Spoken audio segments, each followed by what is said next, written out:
61 Antifa militants and supporters have just been indicted in a sprawling RICO case. Let's listen in. As alleged in the indictment, members of Defend the Atlanta Forest flatly reject the rule of law and do not recognize governmental authority. A sign reading, quote, "You are now leaving the USA," end quote, was featured at the training site and also in social media and blog posts about the group. Similar to the Capitol Hill Autonomous Zone, also known as the Chaz, that was created and occupied by anarchists in 2020 in Seattle, Washington, we contend that members of Defend the Atlanta Forest unlawfully occupied the land in Atlanta where the training center is set to be built. They lived illegally in and around the trees on this property for nearly 2 years. In order to barricade the site, we assert that the defendants set sharp traps designed to injure anyone who might approach them, including law enforcement officers. As further alleged in the indictment, the defendants used incendiary devices, such as Molotov cocktails, large mortar-style fireworks, and were in the process of constructing a rudimentary explosive device. In one incident, we contend that members of Defend the Atlanta Forest trapped an unsuspecting civilian who'd approached the area and held him at gunpoint. As alleged in the indictment, the Defend the Atlanta Forest is financially supported by the Network for Strong Communities. While the Network for Strong Communities portrays itself as a legitimate, charitable, social justice organization, we contend that this group is operating several bank accounts, commingling funds from various causes, and raising money to establish and maintain the autonomous zone within the forest. As a result, thousands of good faith donors gave millions of their own money to a certain charitable cause, and their funds instead were spent on ammunition, surveillance materials, and a drone, among other out-of-scope items. Attorney General Clay Clark of Georgia. This man is a hero because this man is finally doing what needs to be done. Finally, someone is stepping up and actually filing RICO charges on Antifa. Finally, someone actually has the stones and the cojones to do to the other side what is being done to ours. But not, in this case, on false charges or false accusations, because we know the attack took place. We know the Stop Cop City attack took place. We know the attacks throughout Atlanta took place. And in this case, he's gone through and he has specifically delineated how these cases were brought together, the racketeering, etc. I mean, you have to listen, just read every word of this.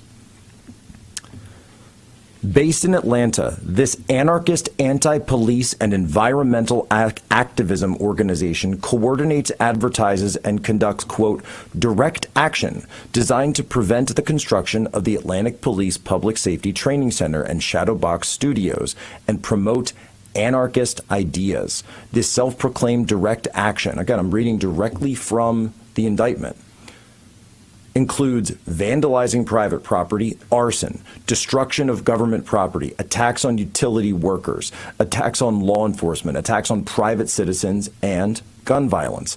The purpose of these actions is to prevent the construction of the Atlanta Police Public Safety Training Center and a movie studio, all while promoting virulent anarchist ideals. This goes in, there's even a history of anarchy. Listen to this. Anarchy is a philosophy that is opposed to forms of authority or hierarchy. Beginnings of anarchist ideals date back centuries, though usage of the term anarchy did not exist until the 1800s.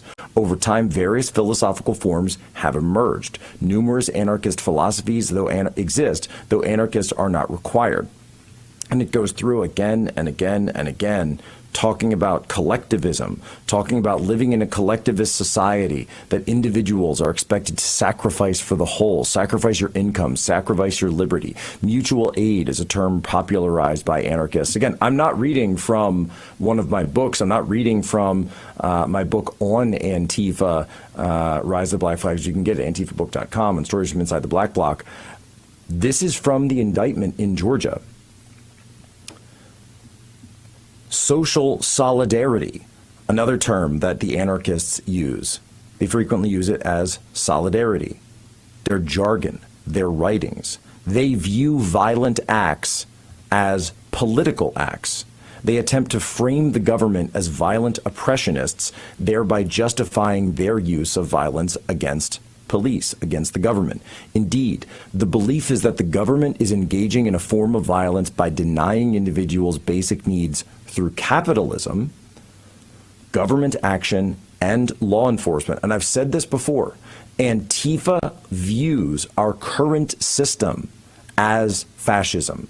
So they view police, the church, banks, financial institutions, all of these things. I'm not saying all those things are good, but I'm saying that any institution that upholds society or is a pillar of society is viewed as fascism by them. And so when they say they are anti-fascist, they're actually saying they're anti-society, anti-civilization, because they believe in something called social fascism. Social fascism.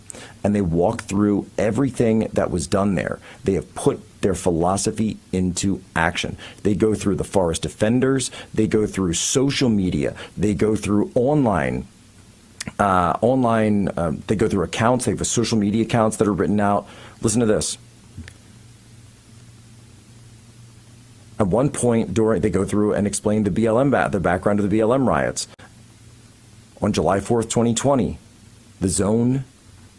the autonomous zone that they built up after Rayshard Brooks' shooting death, when he attacked police officers, was set up.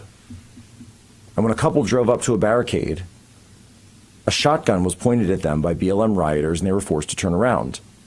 While they were turning around, a rifle was pointed at them by another zone occupant to ensure they left the area. Minutes later, an innocent 8-year-old girl would be shot and killed by autonomous gang members of the autonomous zone. Remember, this is in Atlanta. A car occupied by 8-year-old Secoria Turner and her mother bypassed the autonomous zone checkpoint, and gang members fired on the car, killing 8-year-old Secoria Turner. In the 28 days that the autonomous zone existed in Atlanta, the occupants promoted violence centered around anti-police sentiments. And Secoria Turner, that was a case that I absolutely raked Georgia officials, Republican and Democrat, over the coals with back in 2020. Over the coals. Because they don't seem to care about what was going on in their own backyard at the time.